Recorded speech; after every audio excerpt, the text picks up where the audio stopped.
Hi, everybody. It's Dr. Laura with Connect My Brain.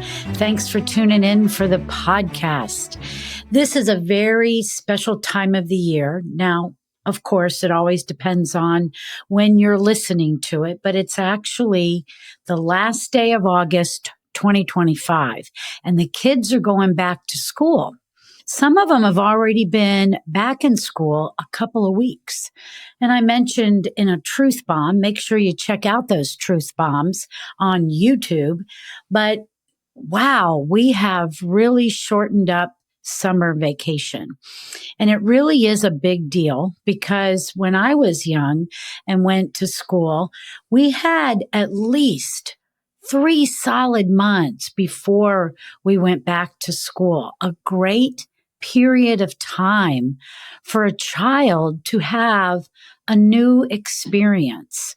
Unfortunately, what I see more of today is we got to hurry and get back to school. And we have to throw a few camps in, and hopefully it's enough to give the kids a little bit of a break. And then we're back at it. And we're just around the whole calendar year, we are just rushed all the time.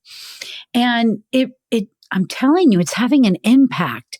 It's not just even on the children. It's having an impact on us too. The adults, the parents, the caregivers. Everybody is just going. Everybody is just constantly working, going, filling up that schedule. And we must realize that whatever we practice, this is what is going to influence how this child is ultimately going to develop, be able to engage in academia or social or sports. All these things pattern the outcome. And I never want you to lose sight of that concept because we're going to go even deeper. We're going to talk about these kids making this transition back into school. And there's many components that are happening in our world today that are really having a harsh impact on our children. So first and foremost, let's just kind of do an easy transition. Now, when I use the word transition, I'm always going to relate it back to the Moro reflex. If this is the first time you've ever heard that term, these are primitive reflexes. These are the reflexes that go on in the womb to actually build the brain, the neuroconnections, the ability for this child to ultimately then come out and start doing something like even raising their head in gravity. Nothing or everything, let's see, how should I really phrase that? Everything a child will do starts back in the womb. And so how you go into pregnancy matters. How your baby is delivered matters. How the baby presents at delivery matters. Everything that goes on matters. And ultimately, if I had the power to really influence the medical model, I would really encourage them that when a woman, a family brings a baby into this world and there's any type of interruption, now that means vaginal versus C-section. If it isn't vaginal, then C-section is an issue. Now, great, we have these tools. There's no judgment. But where I'm going in this podcast and in others is I want to connect the dots and help people realize that it does have an impact on the development of the child. What about instrumentation? Meaning, were there forceps? Was there a vacuum extraction? These play a part. This is a very delicate structure up here on top of your shoulders called your head that holds the brain. And, we all know and have heard the baby's soft spots. Well, that soft material in between all of the cranial plates, the bones of the head are called the cranial plates for the cranium. And that tissue is just the top layer of the brain. And if we go in there forcibly, now again, no judgment, but let's just talk. Let's just be real. If we go in there with an instrument and force this baby out, most of the time it's the head that they are using as the lever to get the baby out. Now, you could have a breech baby and it could be their bottom.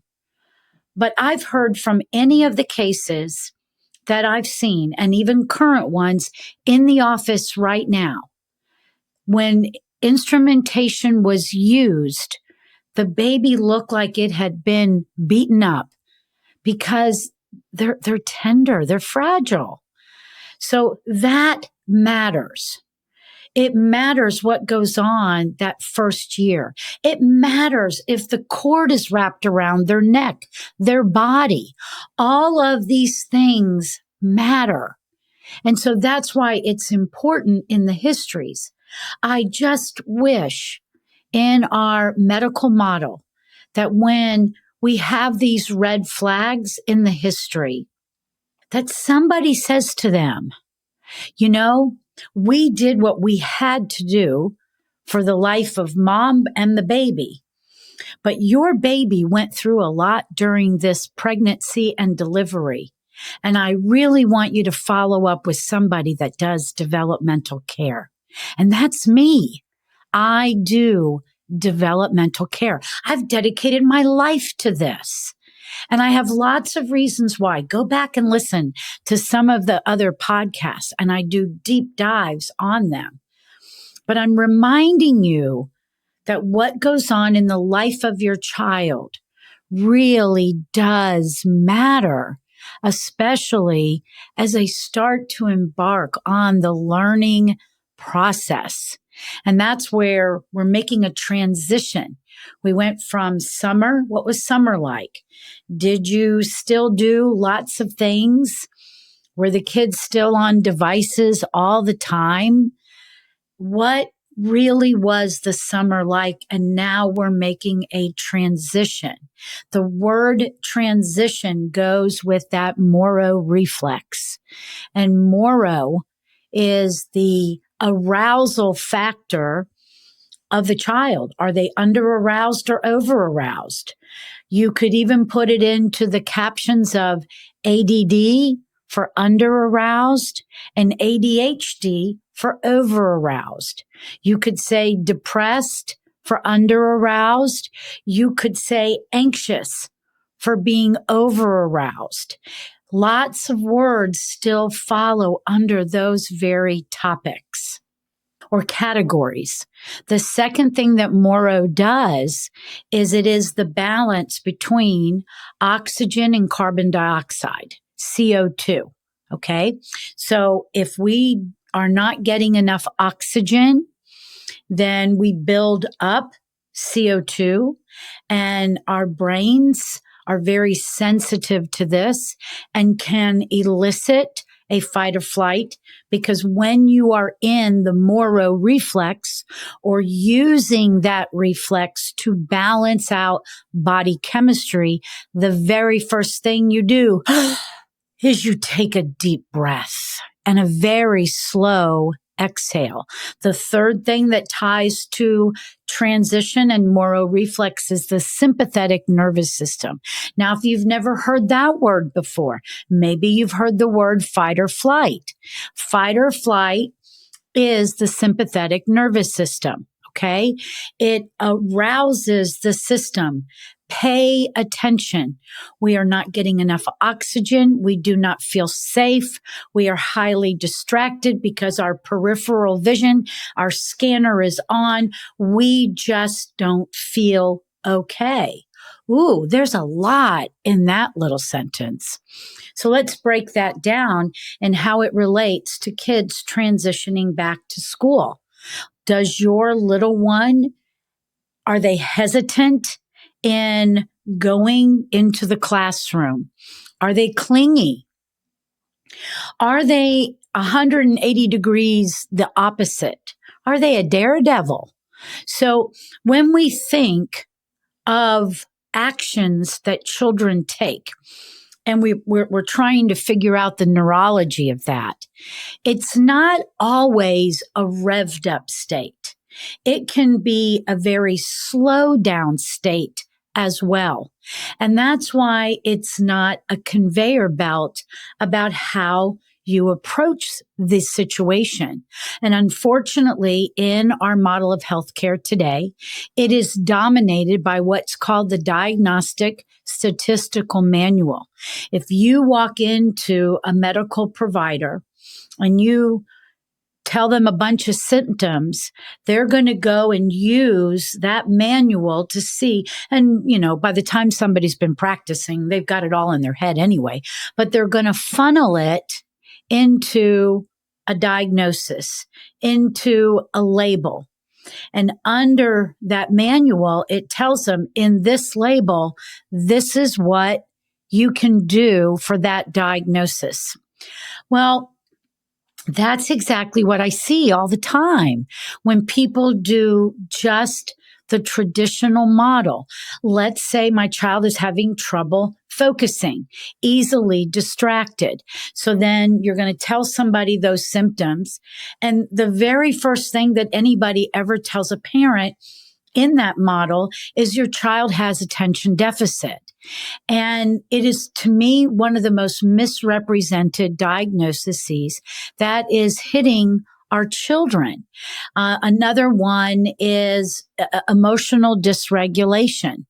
Another one is dyslexia. That one drives me crazy because it's all represented by, in the model that is traditional, it's only related to having trouble with reading and writing. And that's the furthest thing from it. Their reading and writing are higher brain functions. So as your little one goes back into school, or maybe they're just starting it, some of the first things that go on is there's a lot of observation. There's a lot of observation that's saying, how does this child perform in a classroom? And today, for many reasons, we are looking for an incredible amount of order. And we are also preparing children for very serious events, like you can remember the fire drills, you can remember intruder. And now there is even a gunman drill. And I did this on another truth bomb. One of the things that is really or flying off the shelf is bulletproof backpacks. Now, I am so sorry for things that are going on, and they're terrible. But when a child is so young, and we are putting them in an environment and we're practicing something. What did I say at the beginning of this podcast? Whatever you practice is going to impart into that child. And we're wondering why our children are so anxious.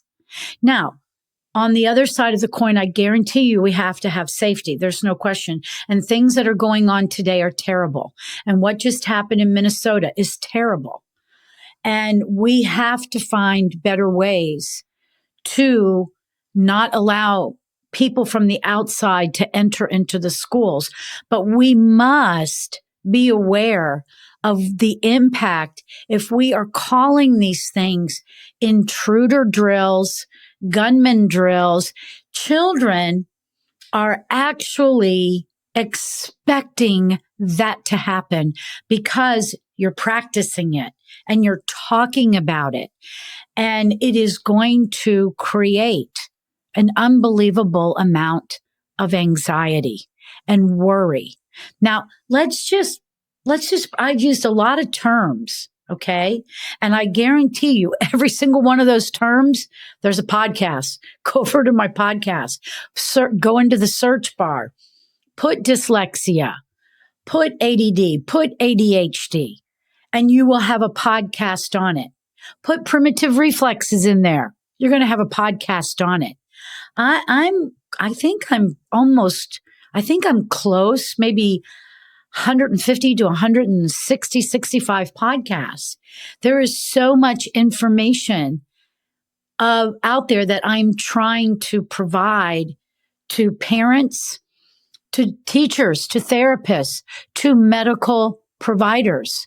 I have an opportunity this coming week. I'm going to another MAPS conference, and that MAPS acronym is the Medical Academy for Pediatric and Special Needs. I learned recently that there's another acronym called MAPS. This is a highly polished program. And honestly, there are many medical providers going to this particular conference and the one that I went in March as well, because people are realizing that the typical model, the traditional way that we've been handling things is not working. And we have to look outside of that box. And that's what kind of provider I am. I'm an outside of that box kind of provider. I'm going to get to the root of the why, because we are designed to pay attention. There's a why when it comes to a child having trouble paying attention. And what I'd like to kind of connect dots to is what I want to talk about with anxiety. This will give you one of the biggest reasons why children have trouble paying attention, because it interferes with the development of their ability to learn how to see. And when I use that kind of a phrase, learning how to see, it's not just visual acuity. Okay.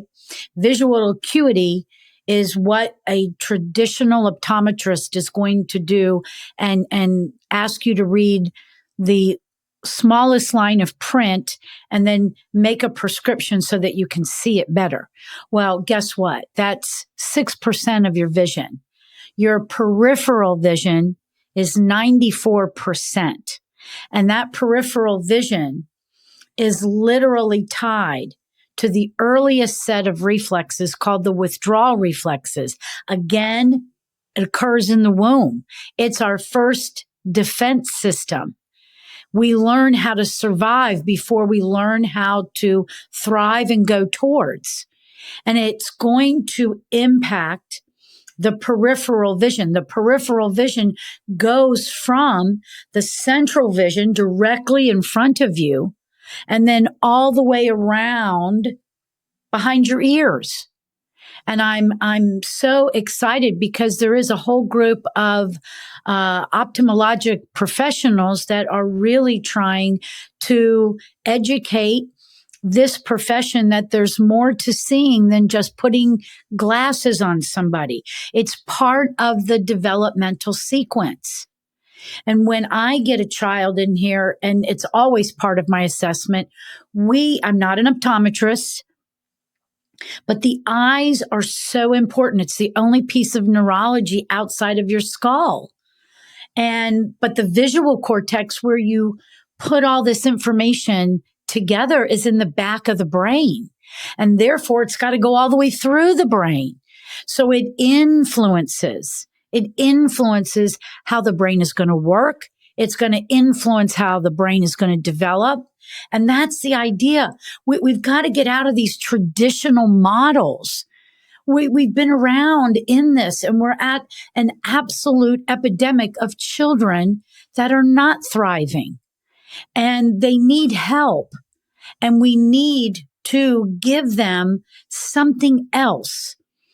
And if you come to somebody like me who looks at development, I'm going to look at even the state of health the mother and father are in at the time of conception. The state of health is everything. I talked about that in a podcast. We have to look at the whole blueprint. So how does this tie back into anxiety? Because today there are so many children that are suffering from anxiety, little kids already on prescriptive medication. And that can play a part in how the brain is going to mature. Again, whatever is present, whatever is practiced is going to influence how that brain is going to develop. And every time I've had an opportunity to work with an adult who comes in, which very common, anxiety, PTSD, depression, just failing to get going, failure to launch. When I go back and I ask them questions, when was the first time you ever felt this way? Most of them don't even have to think about it. And every one of them have said it was either when I was in grade school, or I remember it all the time, or when I was in high school. And now this is an adult. And that's why when I talk about this stuff, yes, the majority of this practice is pediatrics, but we do see adults as well, because you went through the same process. And whatever you're doing right now, if it's out of balance, if it's not a good, well-rounded lifestyle, you are practicing things. Yesterday, I had a wonderful conversation with a retired teacher. She was just so excited to hear all this information that we were having a conversation about with primitive reflexes and things like that. And she shared with me that there is a woman in her 80s, and she had really gone through a very significant trauma in her teenage years. And she kept it together, but all of a sudden, she is having everything surface. And she's even having to retire from the educational world because it is impacting her life that much. Now, there's an emotional one. I can remember also meeting another woman in her 80s. She was so depressed. And when we go through the history, she had been on so many rounds of antibiotics over the course of her life. I believe the number was around 60. And the dysbiosis that had been created in the gut over time. And now what had happened is that there was so many problems in her belly. Dysbiosis, which means that there is an imbalance between not only good and bad bacteria, but all the species of good bacteria that your life would have exposed you to. And when we get out of balance, we make neurotransmitters in our belly. We make neurotransmitters in our liver. What are neurotransmitters? Neurotransmitters are the brain's chemistry that make you feel good, that help you go towards things and see the reward in it. So we can have people that really strive their whole life to hold it together. We can have others that break down even quicker. But at the end of the day, it's about how this body and the brain and your emotional well-being, your spirituality, how balanced are you? And it is very easy for things to impact our life that could change how you're going to be able to function. I believe what I've seen over the years, 30 years working in this, that it is just happening to our children so early. I have more little toddlers in here than I've had in a long time. And these are the children that were born, conceived during COVID. And even talking to the teacher yesterday, she's a phonetic teacher and trying to teach sound with a mask on your face. And that was a big thing that happened to those little kids. And it impacts how their hearing is going to develop. You come into this world, you hear low frequency sound. You acquire middle and high over the first 3 years of life. If it's skewed, you are not going to develop correctly. And what was that a part of? The peripheral vision. Why is that important? Because the outcome of peripheral vision means that I know I'm safe. I'm safe in my environment. I'm sitting here doing my podcast. I'm in my office all by myself, but I can still see the things that are around me. And I would know if somebody's coming in, and I would be able to respond rather than react. That's where the growing up of peripheral vision, what it's going to do for our children. It's going to help them feel safe. So all these little kids that are constantly being told your child is just incredibly distracting. Well, maybe they don't feel safe. And it isn't that you've done something to them, but rather something occurred in the developmental journey and it's impacting how they feel. Now let's tie it into anxiety.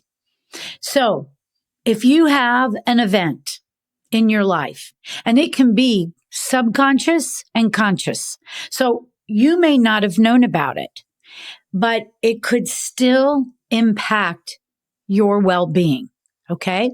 And the subconscious mind is actually forming the last trimester of pregnancy up until about 8.5. And I'm recently reading a book called Drama in the Womb because I was actually a twin and my twin didn't make it.